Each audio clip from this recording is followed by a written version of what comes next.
Hey, we're here with Jason Primeau, and you can spell that Primeau.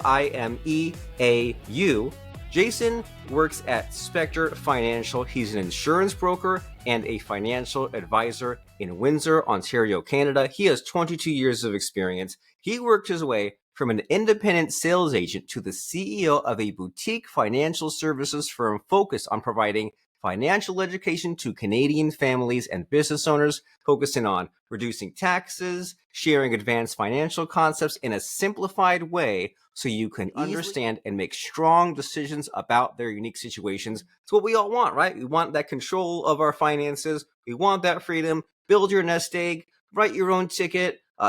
Don't be poor in retirement. Be wealthy and comfortable and travel and do what you want in those later years. So Jason is here to tell us what we need to know. And Jason, how are you today? I'm great. Thanks for having me, Robert. Glad to have you. And so I did my best here, right? Introduced you with the bio, but what did I leave out? Or what can we find out only from the source? What are you excited about? Yeah, man. So listen, yeah, that's that. You nailed it. That's really what we do. We really want to level the playing field for Canadian families when it comes to financial services. The vast majority of our clientele don't get great financial education. I don't know what it's like, in the United States, but in Canada, there's a big missing component of financial education when you go through the school system. And to be quite honest, unless you have significant investment assets, it's very difficult to get good advice from a good advisory firm.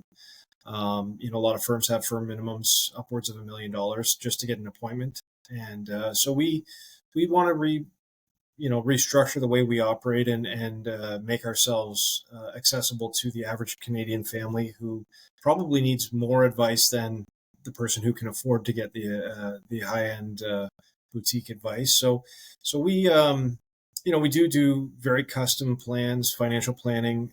It's comprehensive financial planning, so everything from investments to life insurance, disability, and critical illness insurance as well. But yeah, it's a little bit of a different mindset that everybody should have access to good financial planning, and so that's what we do.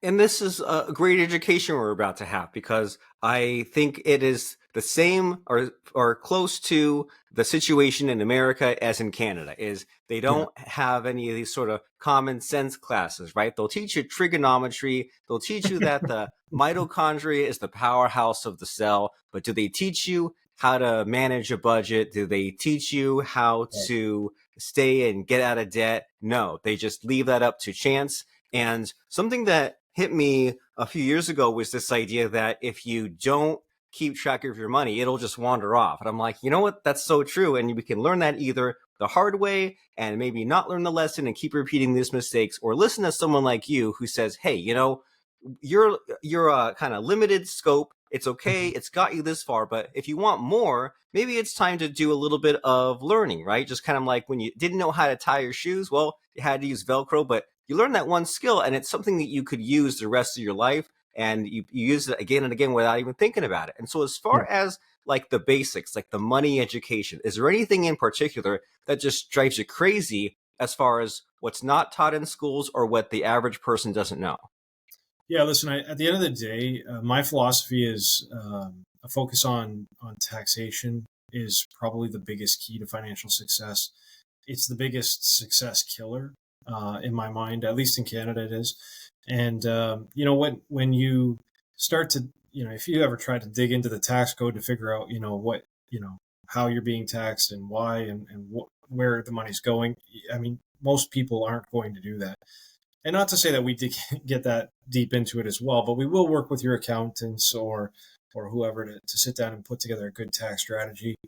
But the reality is, a lot of advisors, unfortunately, they'll talk about rate of return and guarantees, and the reality is none of us have a crystal ball. So anybody who's selling you on, hey, I can get you a better rate of return, the problem with that is, I mean, maybe they will today, but they might not tomorrow, and because we don't have a crystal ball, rather than focusing on a variable that we don't have any control over, or very limited control over, I prefer to focus on the hard facts. And so by attacking things like, you know, structuring your investments in a way that they're in a more tax efficient environment, and that you can use your money when, especially when you go to retire, in a more tax efficient manner.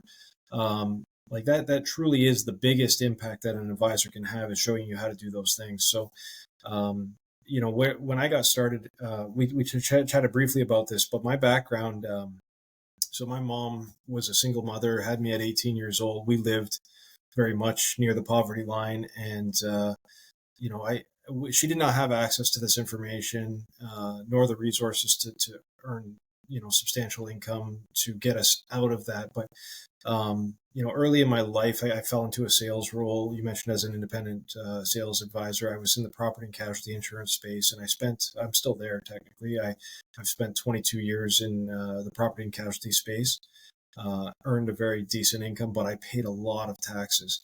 And so about 5 years ago, almost 6 years ago now, I met my business partner, Sean, who he was a young guy, but had about 10 years in the business, and invited me for lunch. We started talking, and he showed me some things that I'd never seen before. And I thought I was fairly sophisticated when it came to finance and income and whatnot. But when he started showing me some of these tax advantaged concepts that he could implement for me, it kind of blew my mind. At first, I even thought it was kind of a little bit too good to be true. But after sitting down with a couple of different accountants and vetting some of it, I fell in love with it. And the opportunity presented itself at the end of 2021 to get into business together. And so we decided to do that with the intention of trying to get the message out, because I fell in love with the options that were available that I felt most Canadians probably weren't aware of, much like I wasn't. And yeah, so we launched our company, Spectre Financial, in the early stages of 2022, and hit the ground running. And we've had some massive success. To this point, now we're just looking at how we can possibly scale the team and the business, because our goal is really to get the message, out across the country. So, yeah, I mean, I think we're a little unique in that, we're not just an asset gatherer. We're not just an insurance agent. We really look at comprehensive financial planning, and making sure that all of the tools that we're implementing work well together to put you in a better position financially. And, when you look at the whole big picture, that's, I think, the biggest struggle that the average person has, is that there's so many different options. You hear so many different messages about, what you should be doing, how it could work for you. But without a full plan and seeing all the pieces integrate together, you're likely to miss something. And so that's really what I think makes us, a little bit more competitive in the space, to be honest. Well, great. And I'm excited to help you educate people, because I'm not the one providing financial advice, but you are. And we said Sure. before we started recording that you're in Canada. So there's kind of a Yeah. couple of layers here, right? There's maybe they're in Canada and they're like, oh my gosh, I need to go and contact Spectre Financial, Mr. Jason Primeau. But then even if we're outside of it, there's kind of the secondary audience of well, people that just need the education in general, and maybe some of the principles you tell us, we can apply them over here in America, or maybe there might be some kind of equivalent, who knows? There are some vast similarities, and there's some vast differences. The different tax laws are the number one differentiator, I think. But when you look at sort of retirement planning or investment strategies, you guys have the 401ks and such that are very similar to our RSPs. You guys have some products that are sort of a tax-free investment vehicle, much like our tax-free savings accounts. So there are some similarities. I mean, at the end of the day, I can't provide, custom advice for anyone, let alone somebody from a different country, through this vehicle. But what I can do is I can encourage people to talk to a professional. We watch a lot of American content, especially through social media. You see a lot of, there's Facebook groups and whatnot, where I see a lot of different ideas being tossed around and discussed. And sometimes so Robert, I'm a big believer in the 80-20 principle, the Pareto principle, that if you had 100 advisors to choose from, probably only 20 of them are actually quality advisors. There's a lot of people who just go through the motions and aren't really actually doing a great job, unfortunately. And I think that's the same in any business. But when you do narrow it down to the 20 that are probably pretty good, I think you have to take another look at that principle and say, out of the 20, probably only maybe 4 or 5 are actually able to not only know what they're talking about, but educate me in a way that I can understand it. And when you find that advisor who can not only know what they're doing, but can relate it to you so that you can make a strong, educated decision about your future and about your investments, and really know what you're getting and understand all of the nuances. It's not that you need to be an expert in financial services. It is important, massively important, that you at least understand in the moment that you're making a decision what you're doing. Now, it's really the advisor's job to make sure that they're regularly communicating with you and they're doing proper reviews. Um, but but at least in that 1 hour or 2 hour review, I should be able to remind you, in the last meeting we talked about this and this. You had some questions. These are the things we discussed, and it should be enough to be a refresher for you to remember that this was the plan and this is the plan, and we're content with the plan, or we're not, and we need to pivot a little bit. But unfortunately, I see far too many advisors who don't conduct regular reviews. They don't stay in contact with their clients. And listen, it's very important. Unfortunately, I know in Canada, most consumers get their information from the banks. And we always tell people, like, listen, banks are great for what they need to be there for. They're great for, providing debt related products, if you need a mortgage or a loan or a credit card. And they're great for e-commerce and transacting, paying your bills and whatnot. But if I asked you, do you think that it's in your bank's best interest to help you get out of debt and save for retirement? Most people understand that that's not the true function of the bank. Do they provide those services? Sure, they do. Are they good at it? Probably not, right? Because when you go to the bank, the first thing they do is they look to see if they can sell you something. And so, if we know that, then really I think the next step is to identify, okay, we know that the bank's probably not where we should be getting our financial advice. And so how do we identify a good advisor to work with? And unfortunately, there are some firms that have firm minimums that aren't going to take an appointment with you unless you've got $500,000 or $1 million of investable assets. But there are some good advisors out there who work independently, who will work with you, but you need to do your homework. And the second thing I'll say is, in our space, there's a number of different types of advisors. And some people, will have a good investment advisor, but not really have an insurance advisor, or they'll have an insurance advisor, but not an investment advisor. And understanding that insurance and investments really need to work in an integrated manner together to put you in the best financial position. And that's true whether you're in Canada or the United States.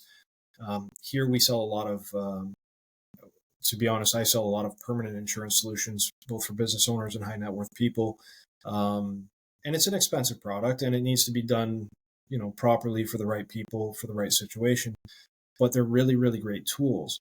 And in the US, I hear advisors talking about IULs and different products. And there are some differences. When I say I sell a lot of whole life, understand that there's some massive differences between the whole life product available in Canada and some of the whole life products available in the US. So there's some differences there. But understanding the fact that it's not really about the returns that you're getting inside of these products. It's really about the tax advantages you're getting with these products. And so if you hear an investment advisor knocking an insurance advisor who's sold an IUL or a whole life insurance product, you have to understand that it's not about the return. Of course, the investment advisor is going to get a better return because he doesn't have cost of insurance to worry about and things like this. But at the end of the day, keeping an open mind and understanding how they can work together as a cohesive strategy is what's important. And, rather than fighting back and forth about, don't do that, save your money in a 401k or wherever they're suggesting, or, the insurance agent saying, don't save your money there, let's put it all into an insurance solution. That the reality is that both ideas have merit, and it's really up to the consumer to help determine what their appetite for risk is, what's important to them, where they want their money to land, what their retirement goals need to be. And, finding the right hybrid solution is usually the best case. It's not usually one or the other. It's usually like, how do we make these things work together? And, I think that's important. So if there's young advisors out there who are like trying to figure out, which path they should take, I mean, you can do both. And I think you're doing a better service for your customer if you can offer both. I like it. So there's a lot to unpack there, right? You're saying that we need to not get our financial advice from the bank because they want something different than what we do. Don't get Mhm. it. I mean, maybe social media is great for ideas, but there's a lot of things in life you wouldn't just blindly follow from social media. And then you're saying that the people that you kind of have on your team, so to speak, are really important, right? That you like develop a relationship and you make sure that your Yes. insurance guy and your investment guy kind of talk to each other and are integrated, because everyone's situation is different, even like which country you're in. You said things like appetite for risk. And so I want to make sure that there's time to share information Mhm. about what had you so excited, right? You said that a Yeah. couple of years ago, you went to lunch and this guy's like, and you were like, hey, I thought I knew stuff. And this guy's like, hey, there's this product. So do you feel like telling us what that's all about? Yeah, I can tell you a quick story. So when uh, up until the age of 39, I had no kids. I was, I'll say, carefree. I was very quick to spend my money. I was not a good saver. I didn't plan very much. But when I turned 39, my first daughter was born. So that was kind of like a real awakening for me that something needed to change, and needed to lay a foundation that would set us up for the future. Because if something ever happened that I couldn't earn the income that I was earning, we still had to pay the bills, and we had to support our daughter at the time, and we had plans to expand the family. So this chance encounter with my now partner Sean, um, we discussed some of that because it was right at the right time. My daughter had just been born, and he I was a high income earner, but I spent a lot. And so he just kind of suggested that maybe I needed a forced savings plan. And he showed me this concept, using a whole life insurance product where I could effectively buy my family's net worth. I could buy our future income, um, and actually live a tax free retirement and pass massive amounts of wealth down generationally. And he turned me on to a book, What Would the Rockefellers Do, which I thought was a really great read. But he showed me this concept, and again, at first I was skeptical. I thought it was a little too good to be true, a little too easy. Why would the government allow this to work like this? And it took some research. I sent it to my accountant at first, and he really didn't know much about life insurance, and so he didn't have much advice on that. I ended up finding another accountant who I now deal with, and we sat down and I went through the plan with him, and I said, like, what am I missing? Like, why does this seem so easy? And it boiled down to the differences between the tax, the way the taxes are handled in the Insurance Act versus the Bank Act or securities laws in Canada. And so effectively, this whole life insurance policy not only came with a death benefit, it also came with a massive cash value investment account that grew tax free, that I was able to access through leveraging it, much like a mortgage on a home, completely tax free. There is a little bit of an interest charge, but even that, I had the option to pay it or just capitalize the interest. And then it effectively would pay out some amount of money on my death that would pay off this policy loan or line of credit and leave some massive generational wealth to my family, to my kids. And so it did. I'm not going to lie. I was very skeptical. It took about 2 years for me to buy the product, and then not long after that, we ended up getting into business together. And when I really started to understand it, and I started to learn the intricacies of how this actually worked, I became a very big advocate for this type of planning. Now, it doesn't fit everybody for sure, but when it does, it's a game changer, and it's probably almost the only piece of my financial plan. I have permanent insurance for myself, my wife, and all three of my kids now. People, when they talk about insurance for children, I hesitate to necessarily share how much I do with my kids, because most people think about life insurance as, the death benefit. I'm buying it so that when somebody dies, that the other people who are left behind are taken care of. That's not really how this works. This is insurance that you can use to live, and you in the U.S. It's very commonly known as the infinite banking concept, or the be your own banker concept. Um, and if you do read the book, What Would the Rockefellers Do, you'll understand. They refer to it as the waterfall method, where you just pass massive generational wealth down through the generations to the family. And really, the only difference between using this solution or just growing your investment asset in a investment account and leaving the rest of the money to your estate through the passing in your will, is really the way the money is taxed. And so by cutting the government out of your finances, you're able to multiply your money so much faster. And so, yeah, that's, I just think that the banks do especially in Canada, they do a really good job of marketing.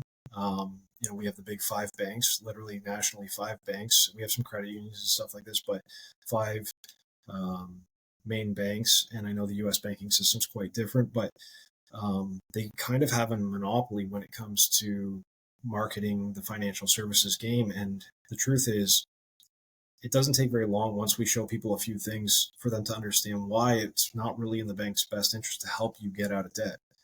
That's not their business. Their business is debt. And so once you understand that, listen, there's a need for the banks. We need them. They do a great job at certain things, but there's certain things that, that's not their wheelhouse. And so once we're able to get people to pay attention and understand the options, it's a game changer for most families.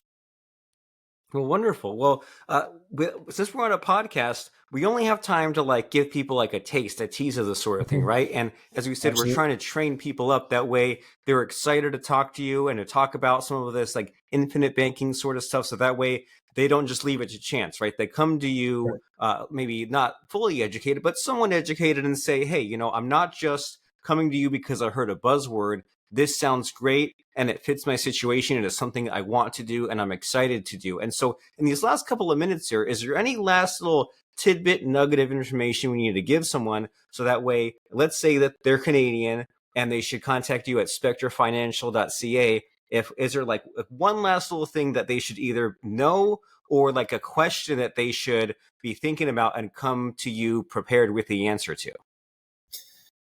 Yeah, listen, I think everybody's situation is different. So there's not necessarily one thing, but a couple just real quick tips. When it comes to financial planning, you can never start too early. The power of compound interest truly is the eighth wonder of the world. And if you don't understand that, you can Google the rule of 72, understand how your money can grow and compound, and what doubling periods are. And that's massively important.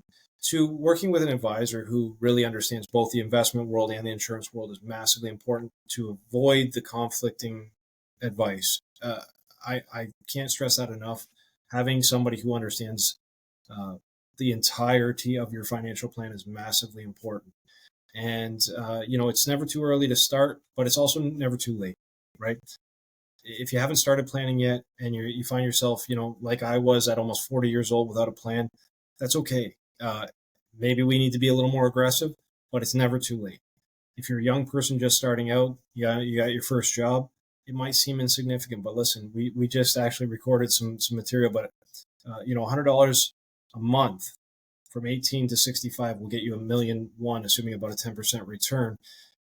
It's not impossible. You don't have to live stressed paycheck to paycheck. We can give you the tools and the education to help get you out of that situation. So yeah, to your point, anybody who wants to reach out, Canadian or not, I'm happy. I do have some friends in the US who are in this line of work. We can always pass referrals down.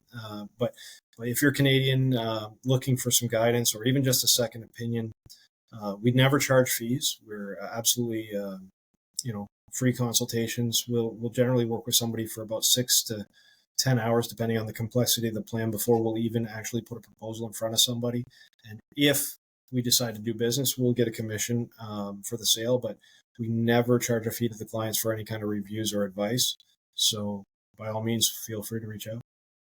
Very nice. You make it less scary, right? And it's a nice idea of, we're just talking about possibilities, and and you're saying that we need to have a plan, right? And I mean, imagine those things in life where you don't have a plan versus you do have a plan, right? You go to school, you say, hey, by the time I'm 18, I plan on finishing high school. You go to college, you say, oh, in 4 years I'll be done. And so if we need to figure out what some of these next steps are and not leave it to random chance. And it's always fun to hear those kind of possibilities, right? Especially if someone's young, put away the $100 per month, the compound interest. That's even just that alone. That's like light years ahead of the average person. So as we said at the beginning, this isn't taught in schools, and that's okay. It's time to get educated. It's never too early, never too late. Have the conversation. That's Jason Primeau, Primeau,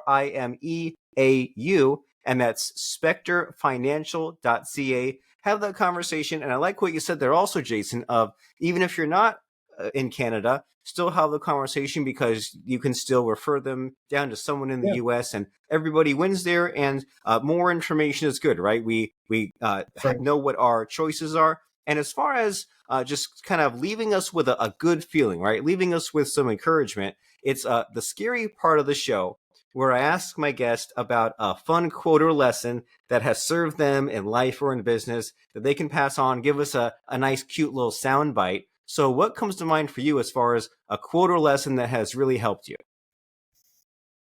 So you gave me a heads up on this one, and I'm not going to lie. There are so many that mean something to me, but I have one actually on my wall right in front of my desk, and you're probably familiar with Grant Cardone. Oh yeah, I'm not sure if you are 10x. now, but yeah, 10x. So being a sales guy, I find listen, I'll take advice from anybody, and I like a lot of what he does. Some of it's a little bit over the top, but the whole success is my duty, that I have a moral obligation to be successful. That quote of his, it kind of sort of changed the way I thought about going to work. So, when I look at before my daughter was born at 39, I wasn't really worried about. I was massively successful in terms of sales, but I wasn't planning. I wasn't doing the right things to build a solid foundation for our future, and understanding that one of the key things for me is, if I have to take time away from my family and be at the office and not with my family and my kids, I'm going to make the best of it, and I'm going to do as much as I can to help other people and help ourselves to improve everybody's position. So for me, that's the one that I think is sort of the defining thing for me, is that success is your duty. And I love it. And it's great advice, right? Be the most ethical person you know. And it's really tempting, especially earlier in life, to let the low self-esteem get you and say, oh, who cares about me? I don't need to try that hard. But then I think that's common. Once you have kids, you're like, hey, it's not about me. And then you have the larger scope of like, hey, it's also not just about my family. It's about the lives I touched and the legacy I leave behind. Legacy meaning not a hospital wing or a bridge named after you, but like the lives you touch and the people that will remember you forever because you changed their lives. You gave good advice. You might have said one word of encouragement or one little thing, and they were like, oh my gosh, I'll think about that forever. And we all have memories like that, right? Of like those past people that have helped us, and they don't even know how helpful they were. And we want to do the same thing. So we have this moral obligation to be successful, and you do as well in podcast land. And if that means that your finances are a mess or something that you ignore, something that you have a bad feeling about, well, hey, that's okay. That's the past. But let's do something differently starting today, starting right now, and go to spectrefinancial.ca. That's spectrefinancial.ca. Spectrefinancial.ca. Jason Primeau, wonderful talking with you. I had a blast. Yeah, thanks, Robert. It was great. All right. Super.